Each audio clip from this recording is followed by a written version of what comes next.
Welcome back to part 3 of our week 2 lecture series for COM 2113, Media Culture and Social Influence. Dr. G here, running through questions. It's less of a gauntlet and more of doing lunges out in the middle of the street, right? We're in a desert somewhere, kind of taking our time through these questions, but that's out of respect to the questions, right? Let's put some meat on the bone here, people. Finishing up questions from Seth. Seth brings up the Roberts text, which I do have right with me now, right? Retrieved it from the shelf.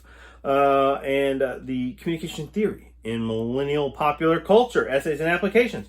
And I think this is, this book primed us to be asking questions and using that terminology. We saw a large number of questions about millennials, are using this turn of phrase in the week, and it's healthy to have these discussions and perhaps debug some of these not necessarily myths but stereotypes about millennials, who they are, what they do or don't do or mean or don't mean to us.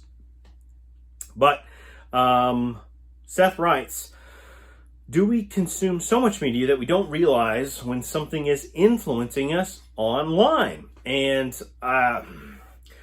who am I to just give us yes, no answers? I can't hear. The easy answer is yes. But that's, it's not limited to online. And that's the thing, is the bombardment of advertisements that we encounter in a kind of capitalist society, right? In a free market society where we're kind of ruled, and our rules are built around businesses and advertising and information exchange.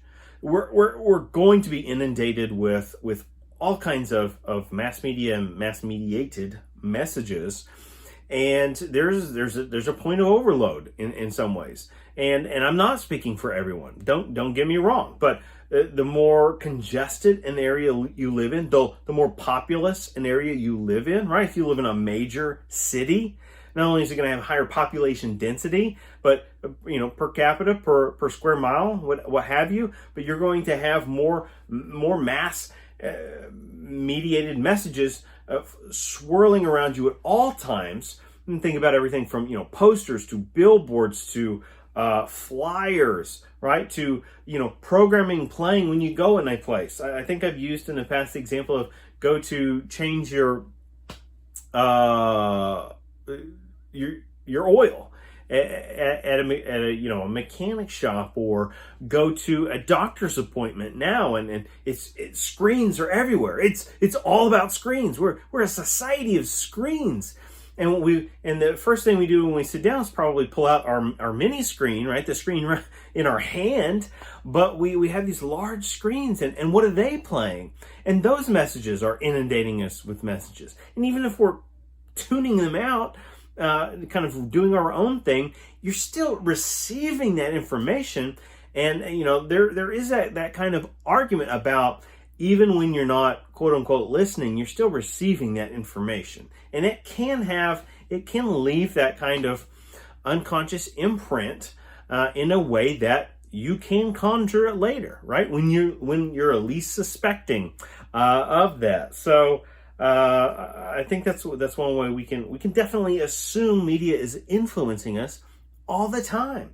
And that reinforces one of our educational goals then, to learn how to critically evaluate media, right? This idea of going from just writing about media, our media journal, to our arc over the course of 5 weeks is to get better at reading the various assigned codes of a given mediated text, and practice this process of decoding, as Stuart Hall would call it.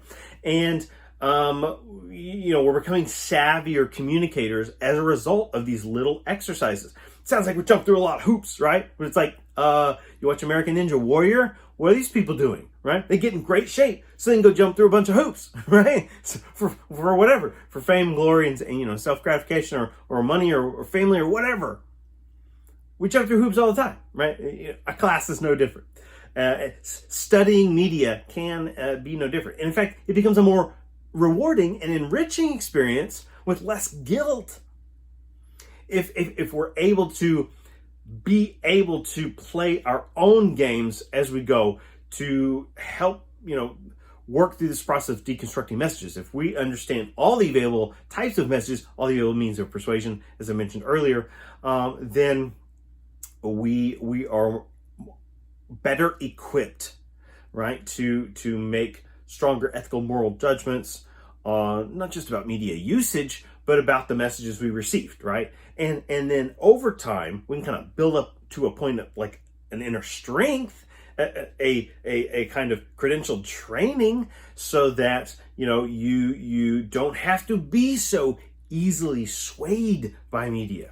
And that gets back to a week one term that I spent a ton of time talking about: objectivity. And what a superpower it is to be able to practice self-control, objectivity. That's the whole deal with Jedis, right? Jedi Knights, right? We've mythologized Star Wars in this country ad infinitum. I mean, it's so massive and it's kind of overblown, right? A lot of people are over it, but millions more are just like really immersed in those stories, in those texts, in that experience, and all the elements of culture. And let's strip all that away. Let's go back to the root, like definitional presentation of the Jedi Knight, right? In those original texts. This is like a Zen state, right? They're very much like the samurai warrior. There's a great deal of self-control. There's a great deal of kind of like rejection of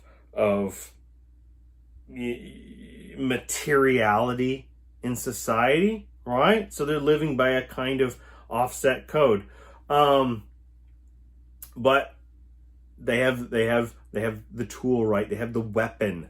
They have lethal force, as we used to say. And so we recognize, they can wield that in defense. And the right ideology of that is that it should be wielded in defense only, not an offensive strategy. And that's about a level of self-control, but that's about a level of internal kind of intellectual capacity. And any course we encounter, any training or credentialing or seminar we take or whatever, all courses should be helping us develop critical thinking skills. That's why it's a kind of a cop-out if a course just tries to claim supremacy of, like, we specialize in critical thinking skills. And my sarcastic response is, what course doesn't? Shouldn't all of them? But what we want to see and recognize and respect and practice is, we're getting equipped here with an ability to not be so easily kind of persuaded and manipulated by mass media. And we're very much inundated in a society and culture. Well, that's status quo, right? That's the norm. And, the more we can persuade you, whether it's our fictional series or our news broadcast or our advertisement, right? The less you understand the pieces, aka the genre conventions, right? The tropes. Remember that discussion? The less we understand about that, the more susceptible we are to the message. At the same time, hey, if there's Jedi, there's also the Sith Lords, right? So at the same time, we have to be clear about the difference between being so pious in our objectivity or in our knowledge of the rules of the game of society and capitalism, all that we don't take on a sinister form, right? We don't become that cynical Sith Lord, right? Now we're talking about myth. How did we get here? But this idea of the arrogance led to the fall of the Jedi. But forget that. I want to talk about the Sith Lord for a second, right? The dark shadow we all carry, all right? So when I was talking about equipping ourselves, all right, to be able to decipher texts' meanings, that's not so that I can just go around finger pointing and saying, news is all phony baloney, and don't listen to a single word they say, and da da da. Because in reality, what so many are doing is they're just regurgitating a different kind of media strand that they're picking up somewhere else, like talk radio, YouTube channels, and so on. And what I often hear is people that latch onto conspiracy theories, right? And we have if we can use this knowledge to equip ourselves to understand the layers of communication that we exchange in everyday life, especially in mass mediated circumstances, which will only increase over time, we also need to be aware that our fatal flaws is always waiting to be exposed here, that to try to run the opposite direction into like counter narratives, which is essentially the raw ingredients of conspiracy theories, is equally problematic, right? Then you're just going to end up wielding a red lightsaber, right? And just, causing mischief in different kinds of ways. Hence, solution, a dialogue, right? We can dialogue these things and ideas. A lot of practices and contents and theories and media isn't necessarily all good or all bad, right? Aren't most things a kind of combination of gray shades? And if we can buy into that mentality and do more of this internal work where we're negotiating codes, Stuart Hall, right? Encoding, decoding. The middle type of negotiation in his model is the negotiated code. We're receiving and understanding its intent. We're also kind of bringing with it our experiences and meanings, but we're not letting either one fully overwhelm the other. And that kind of negotiated practice in everyday life is, by definition, the backbone of a civic, democratic society. And so then we're getting closer to those original tenets. And I think anything that's typically trying to push us in a very polarized direction, like hyper polarized, is often going to be more agenda based than maybe civic minded. That's just some food for thought. That's just some food for thought here. I'm going to pause that. Let's reset. Short segment. Short is, right? Depends on if you're the sender or the receiver. We'll shift gears. But what a great little mini breakout session, little case study.